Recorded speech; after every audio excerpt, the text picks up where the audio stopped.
विद्यार्थी मित्रांनो नमस्कार. मी प्राध्यापक निलेश लोंढे आणि आपण BA द्वितीय वर्षाच्या युगांत या महेश येलकुंचवार लिखित नाटकाचा वाचन करत होतो. या नाटकाचा जो पहिला भाग आपण काल पाहिला त्यामध्ये आपल्या लक्षात आलं की युगांत हे संपूर्ण नाटक आपल्याला अभ्यासक्रमाला नाही आहे, तर त्याचा एक दृश्य, त्याचा एक भाग जो महत्त्वाचा भाग आहे तेवढाच आहे आणि म्हणून अभ्यासक्रमामध्ये याला नाट्यवेचा असं म्हटलं गेलेलं आहे. या नाट्यवेचाची सुरुवात रात्री 12:30 वाजता झालेली आपण पाहिली. रात्री 12:30 वाजता अभय आणि पराग या दोघांमध्ये संवाद होतो. हा पराग जो आहे हा त्या दुष्काळग्रस्त गावामध्ये राहणारा आहे. ते गाव 200 उमऱ्याचं एक छोटंसं गाव आहे आणि त्या गावातली बहुतांश लोक ही गाव सोडून निघून गेलेली आहेत. पाऊस नाही, प्रचंड उकाडा आणि जगण्याची कोणतीही साधनं उपलब्ध नसल्यामुळे, रोजगाराची कोणतीही कामे नसल्यामुळे गावातील बहुतांश घरं ही निघून गेलेली आहेत. अशा वेळी स्वतःला देशपांड्याचा मुलगा म्हणणारा हा पराग गावामध्ये त्याच्या पत्नी नंदिनी सोबत राहतो आहे. तो जेलमध्ये जाऊन आलेला आहे. तो जेलमध्ये का गेला होता, कोणत्या घटना घडल्या होत्या या संबंधी आतापर्यंत आपल्याला नाटकामध्ये काहीही दाखवण्यात आलेले नाही. तर असा हा पराग जो जेलमध्ये जाऊन आलेला आहे थोडा भावनिक आहे आणि दुष्काळाविषयी चिंतन करतो आहे. गावाची झालेली दुरावस्था ज्याला सहन होत नाही असा हा पराग त्याच्या पत्नी नंदिनी सोबत राहतो. तर अभय हा त्याचाच भाऊ असून तो अमेरिकेत सिडनीला राहतो. त्याची तिथे सिंड्रिया नावाची एक पत्नी आहे, त्याचे तिथे कुटुंब आहे. तो परागला जेलमध्ये असताना पुस्तकं वगैरे देतो आणि त्याला भेटण्यासाठी गावाकडे येतो. तर या परागची आणि अभयची जेव्हा भेट होते तेव्हा जो संवाद होतो तो संवाद इथे नाटककाराने दिला आहे. या आतापर्यंतच्या संवादावरून आपल्याला अभय आणि पराग यांचे व्यक्तिमत्व आणि एकंदरीत नाटकाचे स्वरूप आणि विषय आपल्या लक्षात येतो. पराग हा गाव सोडून गेलेल्या सर्व समाज घटकांना आठवण करतो, त्यांची आठवण करतो आणि त्यांच्याविषयी आपुलकीने बोलतो. प्रसंगी स्वतःचे दागिने वगैरे मोडून, नंदिनीचे दागिने वगैरे मोडून त्यांना मदत करतो. तर काल आपण अभय आणि पराग यांचा जो संवाद होता तिथपर्यंत आलो होतो. आज त्याच्यानंतर आपण पुढच्या भागाकडे जाऊयात. विषय येतो, अभय त्याला म्हणतो,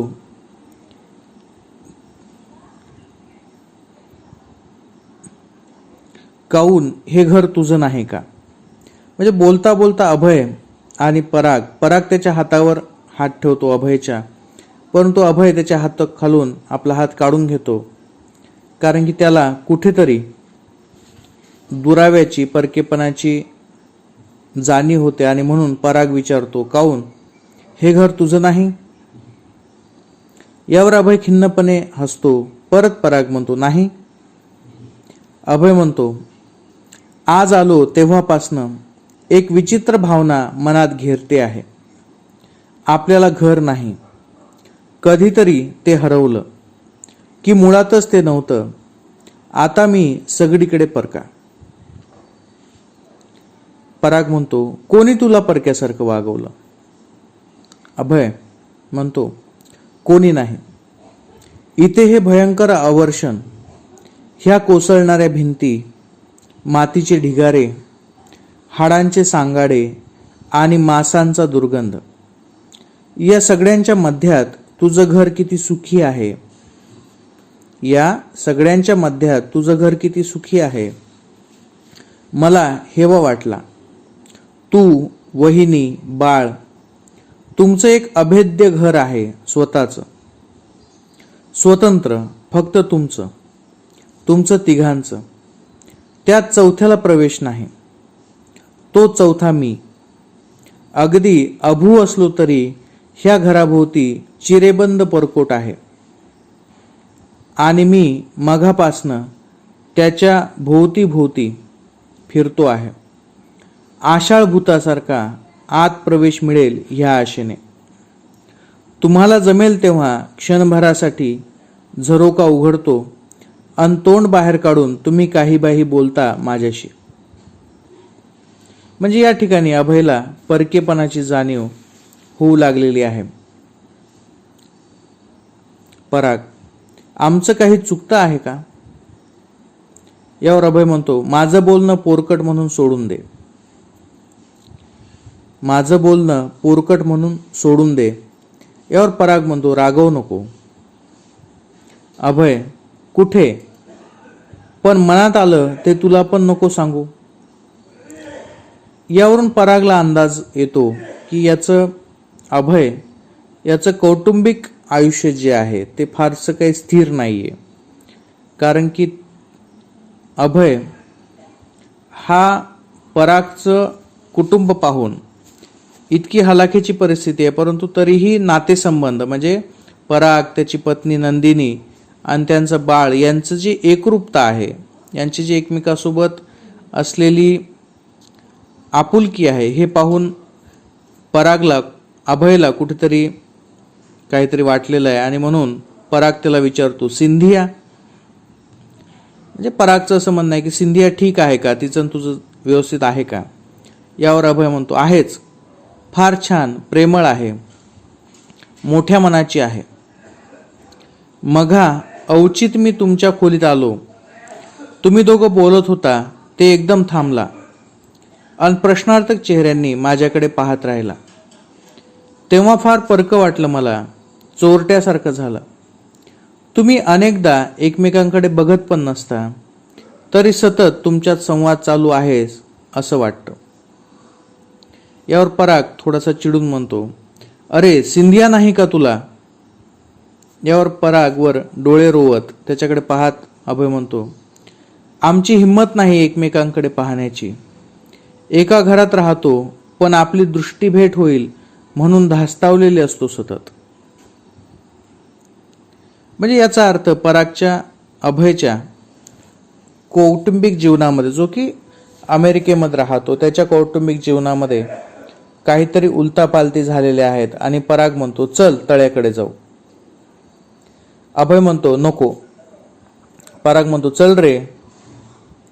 यावर अभय म्हणतो, नको. म्हणजे त्याला मोकळं बोलता येईल या अर्थानं तो म्हणतो की चल आपण थोडंसं बाहेर फिरून येऊत, म्हणजे काय आहे त्याच्या मनात चालू ते आपल्या लक्षात येईल. अभय म्हणतो, नको, काय राहिलंय त्या तळ्याचं. पराग निश्वास टाकून मागे रेलतो व थकून डोळे मिटून घेतो. वाऱ्याचा फक्त आवाज. क्षणाभराने दुरून गोंगाट ऐकू येतो. तो आवाज जवळजवळ येऊ लागतो. पराग पटकन डोळे उघडतो. तो गोंगाट जवळ येऊ लागतो तसे त्याचे हिंस्र स्वरूप जाणवू लागते. 5-25 माणसे कोणाचा तरी पाठलाग करीत आहेत व तो जीवाच्या आकांताने ओरडत आहे हे लक्षात येते. हळूहळू आवाज नाहीसा होतो. काही क्षण स्तब्धता. या ठिकाणी बाहेर 5-25 लोक कोणाच्या तरी मागे लागलेले आहेत असं लक्षात येतं. यावर अभय आश्चर्यकारक विचारतो, हा काय प्रकार. पराग म्हणतो, शरीर. पराग उठू लागतो. अभय म्हणतो, कुठे निघालास पुन्हा. पराग म्हणतो, नाही रे बाबा, गेलो तो उभा जाळतील. अभय म्हणतो, तुझा काय संबंध. पराग म्हणतो, मैना.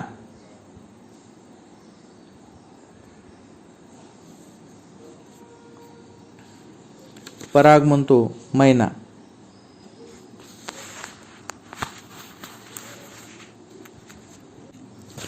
अभय विचारतो, कोण मैना. पराग म्हणतो, यादवची बायको. सगळ्या गावानं तिला वाळीत टाकलं आहे.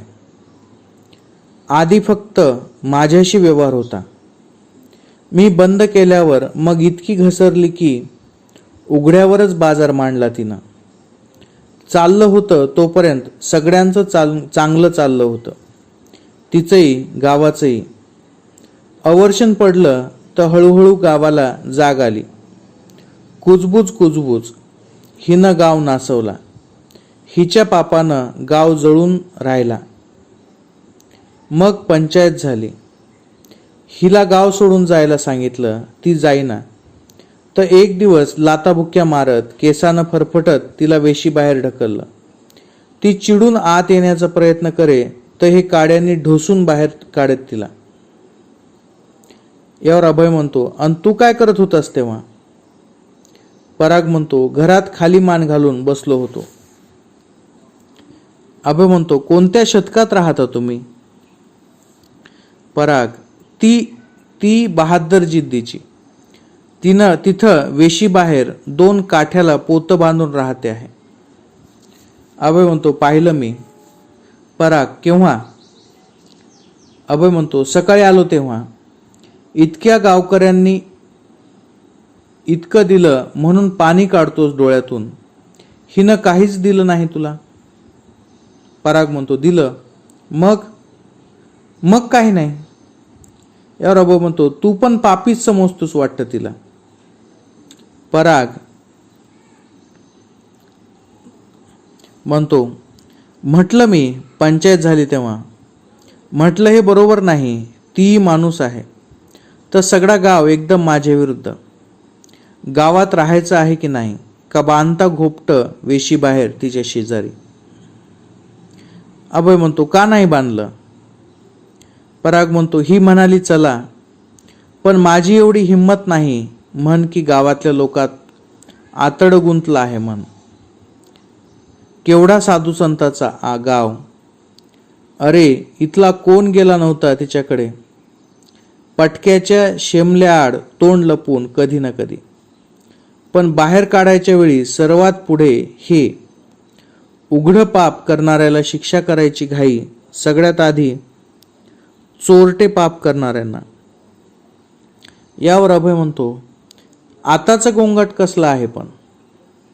यावर पराग म्हणतो, गेला असेल कोणीतरी चोरून तिच्या पालाकडे.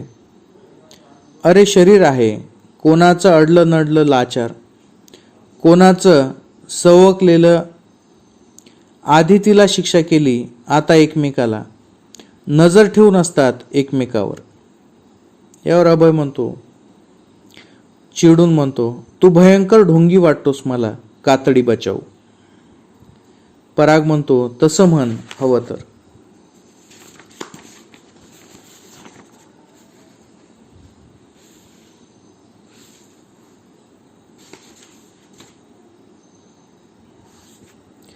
तितक्यात अभय विचारतो, नंदिनीला उद्देशून म्हणतो, तुला पटतं ह्याचं वागणं? यावर नंदिनी उत्तर देते. तिथे नंदिनी म्हणजे परागची पत्नी आहे. तिला विचारतो. नंदिनी म्हणते, जमेल तसं मी नेऊन देते तिला काहीतरी. अभय विचारतो, अन गावकरी? नंदिनी म्हणते, गावकरी मला काही करत नाहीत. इतक्यात चंदू उठून बसतो. पराग विचारतो, काय झालं काका? चंदू विचारतो, आला का रे पाऊस? पराग हसतो, पाऊस? चंदू म्हणतो, मला हाका ऐकू आल्या आईच्या. पराग म्हणतो, भास झाला तुम्हाला, झोपा बरं. चंदू म्हणतो, हाही भासच. चंदू हळूहळू झोपी जातो. यावर पराग विचारतो, हा माणूस सतत कशापासून पळत राहिला असेल आणि कुठे जायचं असेल ह्याला? यावर अभय म्हणतो, फार काळ असं पळता येत नाही. फिरून फिरून आपण त्याच जागी येतो, म्हणजे स्वतःपाशी. ही आपली शेवटची भेट पराग भाऊ. यावर पराग म्हणतो, नाही. या ठिकाणी आपल्याला लक्षात येतं की चंदू हा पराग आणि अभय यांचा काका आहे आणि त्याला सतत पाऊस पडल्याचा भास होतो.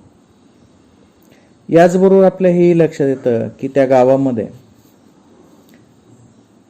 काही रूढी परंपरा या माणुसकीला काळीमा फासणाऱ्या आहेत आणि म्हणूनच त्या एका स्त्रीचा उल्लेख इथे आलेला आहे. शेवटी अभय आणि पराग यांची हा संवाद सुरू असताना अचानक अभय भावुक होतो आणि म्हणून अभय स्वतःच्या मनातल्या वेदना सांगू लागतो. हो, आणि माझी कधी आठवण झाली तर हे अभयचं असं तुझ्याजवळ काही नसेल. माझी काही खून नाही मागे, फक्त आठवणी. त्यासुद्धा तुम्ही आहात तोपर्यंत, तुमच्यानंतर त्याही नाहीत. म्हणजे अभय त्याच्या मनातली खंत व्यक्त करतोय. अभय हा अमेरिकेत राहतो, त्याची पत्नी तिथे आहे. त्याचं दुःख कोणतं आहे तो ते सांगतो. अभय म्हणतो, आम्हाला मूल नाही. त्याचं आधी कधी काही वाटलं नाही आम्हाला. उलट नाही ते बरंच. कामात आपल्या खीळ पडत नाही म्हणून आनंदात होतो आम्ही. शिवाय आम्ही दोघं मिळून एकतर इतकं परिपूर्ण जीवन जगत होतो. आम्हाला कशाची गरजच वाटत नव्हती. असेच हातात हात घालून आयुष्य घालवू असं वाटत होतं. आणि असे आनंदाने बेसावध असताना एका सकाळी अवचित आमच्या जगात गारठा शिरू लागला. मला चांगली जाणवते ती सकाळ. शुभ्र बर्फावर पडलेल्या झगमगत्या सूर्यप्रकाशात निमूट जाणारी एक प्रेतयात्रा मी पाहिली. पांढऱ्या बर्फावर काळे कपडे घातलेली माणसं काळ्याच शवपेटीमागे संतपणे चालताना. एक अटळ निश्चित प्रवास. ताप हळूहळू चढावा तसं मृत्यूचं भान मला चढू लागलं. त्यानंच मला कळला माझ्या आणि सिंथियाच्या नात्याचा नाशिवंतपणा. आम्ही संपलो की आमचं सगळं संपलं. मागे काही नाही. संपलं सगळं, फिनिश. कुठली खून नाही राहणार मागे. मी नष्ट होणार सर्वस्वानं आणि इतरांना त्याचं काही नाही. सगळे आपापल्या सुखदुःखात गडून गेलेले. मला सहन होईना ते. हे जगणार, ह्याचं सातत्य राहणार. मी मात्र जमिनीवरचा ठिपका पुसावा तसा पुसला जाणार. संताप द्वेषाच्या विषारी धुरानं माझं मन भरून गेलं होतं त्या सुरुवातीच्या काळात. मग काम करता करता एकदा मी खिळल्यासारखं थांबलो. काय चाललं आहे? त्या मृत्यूचं माझ्या विधभर आयुष्यावर आक्रमण तर आहेच, पण माझं मनही त्यानं ग्रासलं आहे. पळ, इथून पळ म्हणून मग स्वीडन. सिंथियाला माझी भीती कळत नाही. मला तिचं माझी भीती न कळणं कळत नाही. आम्ही कामात पुरून टाकलं स्वतःला काही काळ, पण आमच्या नकळत आमच्या मनावर हिम साचत होतं हलके हलके आणि आमची मनं गारठत होती हळूहळू. Togetherness became a nightmare. क्षणाक्षणाला माझ्या पेशीमधून पसरत जाणारा मृत्यू. तू म्हणतोस त्याप्रमाणे ही घटना असेल फक्त, पण मला तिचा स्वीकार करता येत नाही. मृत्यू अटळ असेल, पण त्या अटळपणाचीही पराभव करता येतो आपला वंश मागे ठेवून.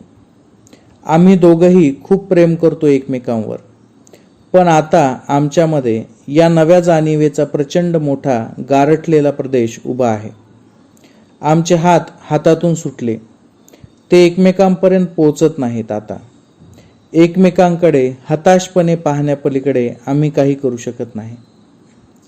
स्वीडनमधल्या संपता न संपणाऱ्या त्या लांबलचक संध्याकाळी काचेबाहेर पडणारे हिम पाहत आम्ही तासनतास आपापल्या खुर्चीत अबोलपणे बसलो असतो. आम्ही आपापल्या खुर्च्यात आणि आम्हा दोघांच्या मध्ये आणि अवतीभोवती थेंबाथेंबांनी अविरत गळत गोठून जाणारी शांतता. आज ती गळ्यापर्यंत आहे, उद्या डोळ्यापर्यंत येईल, परवा आम्ही त्यात बुडून नाहीसे झालेलं असू. संपलं. अभय सुधीरराव धरणगावकर देशपांडे संपले. मागे काही नाही त्याचं. तीव्र सुरात तो म्हणतो, मला मरायचं नाही पराग. यावर पराग म्हणतो, आपण इथे राहिलो नाही, आपली खूनही राहिली नाही तरी काय फरक पडलं अभय. नद्या वाहतच राहतील, चंद्र सूर्य उगवतच राहतील, ऋतुचक्र फिरत राहील, जीवन अखंड वाहतच राहील. या वाहत्या जीवनाचा आपण कधीतरी भाग होतो, ह्यातही केवढं समाधान आहे. म्हणजे परागला जे दुःख आहे की त्याला मूलबाळ नाहीये, तो अमेरिकेत आहे, स्वीडनमध्ये राहतो, पण त्याला मुलं नाही आहेत आणि हे त्याचं दुःख आहे. यावर पराग त्याला समजावण्याचा प्रयत्न करतो की काय नाही, इथं कोणीही कोणाकडे लक्ष देत नाही, हे सृष्टीचक्र तर चालूच राहणार आहे. यावर अभय म्हणतो, तू म्हणतोस त्या वाहत्या जीवनाचा नुसता मूळ साक्षीदार होण्यात कसलं आलं आहे समाधान.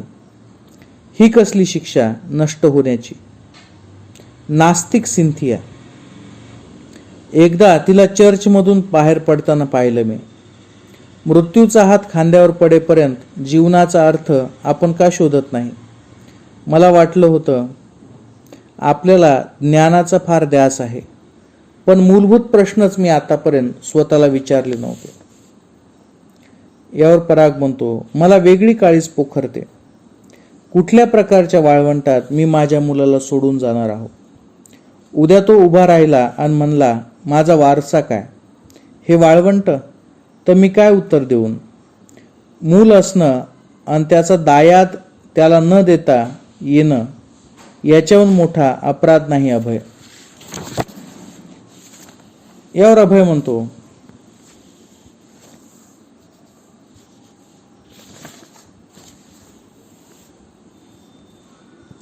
नष्ट होण्याची शिक्षा भोगायला मी तयार आहे, पण ती का ते मला कळलं पाहिजे. एक दिवस हे शरीर नष्ट होईल, मग त्याची राख, पण ह्या शरीरात अनंत इच्छा, आकांक्षा, वासना राहिल्या त्या कुठे जातील. त्या तरळत राहतील शरीरहीन ह्या आकाशाखाली, नवीन शरीर, नवीन आयुष्य शोधत. मला फक्त एकच उत्तर हवंय, त्यांनी मन भरून जावं. मनात मरताना फक्त आनंद राहावा, काठोकाठ तुडुंब तळ्यासारखा. पुन्हा तळ, ते तर कोरडं पडलं आहे वहिनी. यावर नंदिनी म्हणते, भरेल ते एक दिवस काठोकाठ. अभय म्हणतो, तुझं बरं आहे, तुला कधी प्रश्न पडत नाहीत कुठले. यावर नंदिनी सांगते, आपणच उत्तर होऊन बसावं, मग कशाला पडतील प्रश्न.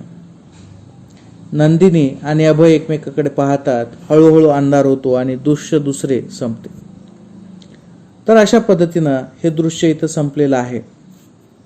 या ठिकाणी आपल्या लक्षात येईल की अभय हा अमेरिकेत राहतो आणि त्याच्या समोरचा प्रश्न हा आहे की त्याला मूलबाळ नाहीये. सिंथिया आणि त्याने एक निर्णय घेऊन मूल न होऊन देण्याचा निश्चय केलेला आहे. आणि काळाच्या प्रवाहात जेव्हा त्याला जाणीव होते की आपल्याला वंशच राहणार नाही, तेव्हा त्याला भीती वाटायला लागते. ही भीती, हे एकटेपण या एकांकिकेमध्ये, या दृश्यामध्ये व्यक्त झालेले दिसून येते. या उलट परागचा प्रश्न वेगळा आहे. परागकडे घर आहे, गाव आहे, मूल आहे, पत्नी आहे, परंतु तो जो वारसा देऊ पाहतो, जुन्या काळातील देशपांड्यांचा मुलगा असणं, ही जी प्रतिष्ठा त्याला हवी आहे ती आता मिळू शकत नाही, कारण की गाव बदलले आहे, दुष्काळी परिस्थिती निर्माण झालेली आहे. आणि अशा दुष्काळी परिस्थितीमध्ये आणि अशा गावामध्ये आपल्या मुलाला भविष्य काय असेल या प्रश्नामध्ये तो गुंतलेला आहे. आणि अशा दोन भावांच्या दोन प्रश्नांना घेऊन हा अंक संपतो. या अंकामध्ये नंदिनी तिथे उपस्थित आहे, परंतु तिचे फार कमी संवाद आहेत.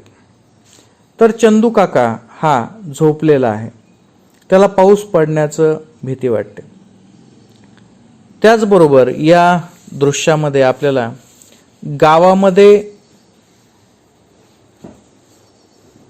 लोकांची वागण्याची जी रूढिगत भूमिका आहे, पाप पुण्याच्या ज्या भूमिका आहेत, स्त्रियांकडे पाहण्याच्या ज्या भूमिका आहेत, या सुद्धा आपल्या लक्षात येतात. गावातून बाहेर काढणे, वाळीत टाकणे, गावाच्या बाहेर जाण्यासाठी बाध्य करणे, हा प्रकारही या गावामध्ये दिसून येतो. तर अशा प्रकारे एक पारंपरिक गाव आणि अमेरिकेत राहणारा एक व्यक्ती, एक भाऊ अमेरिकेत राहतो, त्याला तिथे मूल नाही म्हणून तो विचार करतोय, आणि गावामध्ये राहणारा मूल असलेला भाऊ नवीन पिढीला कोणता वारसा देणार आहे, कोणता वारसा देऊ शकतो याचा विचार करत त्रस्त आहे.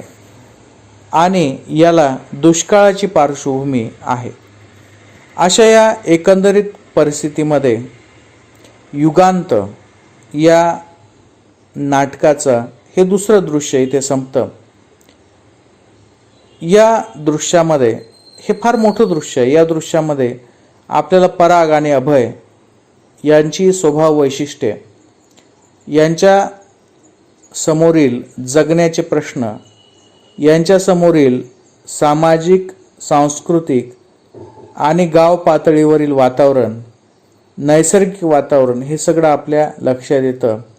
नंदिनी आणि चंदू हे दोनही पात्र आणखीन त्यांची जास्त विशेष भूमिका या दृश्यामध्ये दिसून येत नाही. सर्वात महत्त्वाची भूमिका पराग आणि अभय हे दोनच पात्र संवादाच्या माध्यमातून सर्व कथानक उलगडून सांगतायत.